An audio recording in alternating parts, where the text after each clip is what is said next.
तो बच्चों पिछले पार्ट में, इससे पहले वीडियो में, इससे पहले पार्ट में आप पढ़ चुके हैं या ये देख चुके हैं कि क्या पैकिंग एफिशिएंसी क्या होती है। Packing efficiency of the unit cell क्या होता है, हम यहाँ पर पढ़ चुके हैं। मैंने स्टेटमेंट आपको बता दिया था। अब इस स्टेटमेंट को या इस पैकिंग एफिशिएंसी को कैलकुलेट करते हैं कि अब आप जानते हैं, ध्यान दें बोर्ड पर, अब आप जानते हैं कि हर एक यूनिट सेल के अंदर, ध्यान दें, हर एक यूनिट सेल में चाहे वो एससीसी हो, चाहे वो एफसीसी हो, चाहे वो बीसीसी हो, सभी में z की वैल्यू क्या होती है, 1 होती है।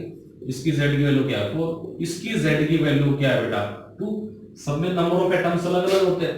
अब बहुत ही सिंपल सी बात है, अगर एक क्यूब के अंदर, ध्यान दें, एक क्यूब के अंदर, ये मान लिया मेरे पास क्यूब है और मैं कहूं कि इस क्यूब के अंदर सिर्फ एक एटम प्रेजेंट है, इस क्यूब के अंदर क्या है, सिर्फ एक एटम प्रेजेंट है। अगर इस क्यूब के अंदर सिर्फ एक एटम अरेंज होगा, एक एटम अरेंज होगा, तो उसकी एफिशिएंसी या उसका फ्रैक्शन जो ऑक्युपाइड स्पेस है वो कम होगा।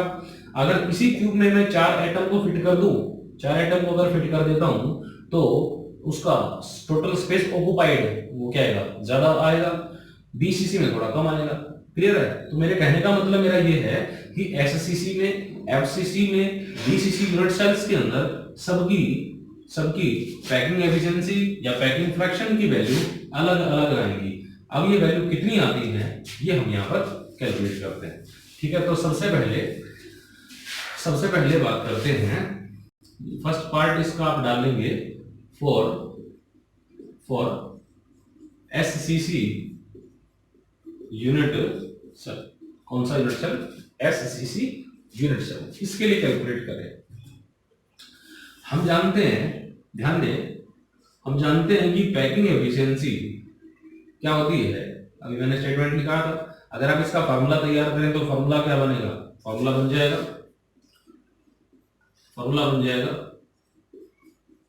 स्पेस ऑक्युपाइड बाय एटम्स या इफेक्टिव एटम, या मैं लिख देता हूं Z एटम्स। Z को आप समझ ही रहे होंगे, effective number atoms. Okay, divided by in cube या cubic unit cell, in unit cell, divided by total space of unit cell. ये इसका फॉर्मूला बन जाएगा। अब इसी फॉर्मूले को मैं यूं भी लिख सकता हूं, ध्यान दे बोर्ड पर, इसी फॉर्मूले को दूसरे तरीके से भी लिखा जा सकता है। वो क्या, मैं यहाँ पर स्पेस की जगह क्या लिख देता हूं, वॉल्यूम लिख देता हूं। क्या लिख देता हूं, वॉल्यूम। तो ऊपर मैं लिख देता हूं यहाँ पर, इसको चेंज करके क्या, volume occupied by, volume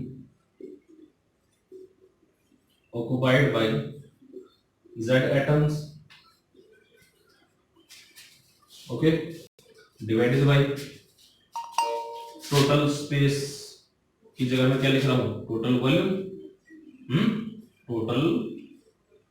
total volume of cubic unit cell, जो कि हम कौन सा यूनिट सेल पढ़ रहे हैं यहाँ पर, क्यूबिक यूनिट सेल पढ़ रहे हैं। तो बच्चों फॉर्मूला क्या बना, सभी में अलग अलग फॉर्मूला बन जाएगा। क्या फॉर्मूला बनता है, फॉर्मूला बनेगा volume occupied by atoms. Volume को मैं रिप्रेजेंट करता हूं सपोज V से, एक एटम का, यस को मैं लिख देता हूं small v, this multiplied by Z का नंबर मतलब होता है इफेक्टिव नंबर, ठीक है ना, इफेक्टिव नंबर, डिवाइडेड बाय, अब मैंने Z क्यों लिखा, Z इसलिए लिखा क्योंकि हर एक यूनिट सेल में Z की वैल्यू अलग अलग होती है। Z की वैल्यू 1 हो सकती है, Z की वैल्यू 4 हो सकती है, Z की वैल्यू 2 हो सकती है, इसलिए मैंने यहाँ पर Z लिख दिया, यानी कि उस वॉल्यूम को उसके उतने ही एटम से मल्टीप्लाई कर देंगे। क्लियर बात? अगर Z की वैल्यू 1 है, अगर एक एटम प्रेजेंट है यूनिट सेल में, तो एक एटम का वॉल्यूम पुट करेंगे ऊपर। Clear? Divided by total volume of cube. Cube का वॉल्यूम क्या होता है बताएं? क्यूब का वॉल्यूम होता है बेटा A क्यूब, इसका फॉर्मूला बन जाएगा। ओके, अब एससीसी के लिए कैलकुलेट करते हैं। तो ये तो मैंने आपको फॉर्मूला बता दिया कैसे कैलकुलेट करेंगे, ठीक है ना। इस फॉर्मूले से आप इसको कैलकुलेट कर सकते हैं। मैं फटाफट से आपको ये कैलकुलेट करके बता देता हूँ। फिर आपने कौन सा यूनिट सेल कंसीडर किया है बेटा, कौन सा यूनिट सेल कंसीडर किया है, एससीसी में नंबर ऑफ एटम्स कहाँ अरेंज कर दिए मैंने, ओनली एट कॉर्नर्स, कॉर्नर पे अरेंज कर दिए। तो पैकिंग एफिशिएंसी क्या बनेगी, वॉल्यूम ऑफ स्फीयर, स्फीयर का वॉल्यूम कितना होता है बताएं, स्फीयर का वॉल्यूम क्या होता है 4/3, बताएं 4/3 pi R cube is the volume of sphere that multiplied by z। अब मुझे एक बात बताएं, एससीसी के लिए z की वैल्यू क्या होती है 1, क्या होती है 1, means this value multiplied by 1, this is divided by a cube, clear. अब इसके बाद देखिए बेटा, we know that for SCC unit cell, ध्यान दें बोर्ड पर, SCC यूनिट सेल के लिए A में और R में रिलेशन क्या है। अब देखें ऊपर जो आपको जो लिखा हुआ है उसमें 4/3 पाई आर क्यूब, 4/3 और पाई ए कांस्टेंट वैल्यू है, R यहाँ पर वेरिएबल है, या R ऊपर R दिया हुआ है, नीचे क्या दिया हुआ A। अब आप चाहें तो इस A को R में कन्वर्ट कर सकते हैं। अब A को R में कन्वर्ट कैसे करते हैं, ये हम relation between R and A से चेक कर सकते हैं। यहाँ पर हमने वहां पर पढ़ा था कि A को R में कैसे कन्वर्ट करें। अब मुझे बताएं SCC के लिए A और R में क्या रिलेशन है, बताएं क्या होता है, A equal to 2R, clear. तो मैं यहाँ पर A की जगह क्या रख सकता हूँ, 2R पुट कर सकता हूँ। तो पैकिंग एफिशिएंसी क्या आएगी बेटा, ये आ जाएगी 4/3 pi R cube divided by a cube की जगह मैंने क्या रख दिया 2R, ये हो जाएगा बेटा 2R का क्यूब, क्लियर।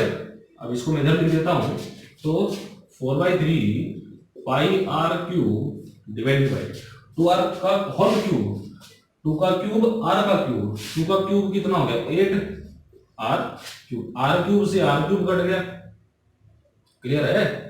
ये कितने पे कैंसिल कटा, 2 पे कट जाएगा, 4 दूनी 8, क्लियर बात।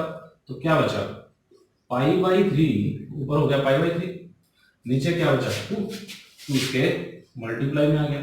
तो कितना आया बेटा, सॉरी पाई/6, पाई की वैल्यू होती है 22/7 मल्टीप्लाइड बाय 6 हो जाएगा। तो ये कितना आ गया 22/6 7 42, 6 7 42।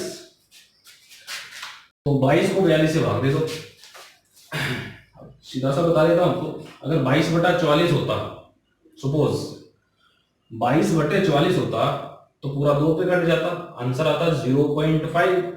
अब 42 है, 44 की जगह 42 है, 42 44 के आसपास की वैल्यू, उसके नजदीक है, नियर बाई है, तो ये वैल्यू उस पे लगभग 2 के आसपास कटेगी। तो मैं आपको डायरेक्ट इसका आंसर बता देता हूं, मुझे ध्यान है, तो यह आ जाएगा 0.524, आंसर आ जाएगा, क्लियर है।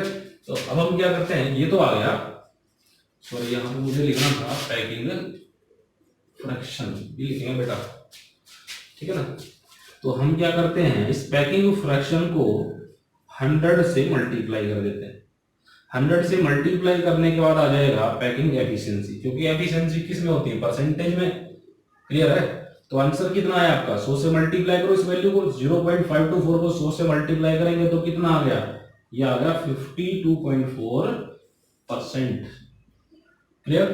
52.4% is the packing efficiency for SCC unit cell and 0.524 is the packing fraction value for SCC unit cell, clear. तो आप डायरेक्ट भी याद रखेंगे, ऑब्जेक्टिव क्वेश्चंस में बोर्ड एग्जाम में कई बार पूछा गया है कि SCC यूनिट सेल के लिए पैकिंग एफिशिएंसी कितना होता है, आंसर आपका क्या आया 52.4%, कितना आया 52.4% आ जाएगा, क्लियर, ठीक है।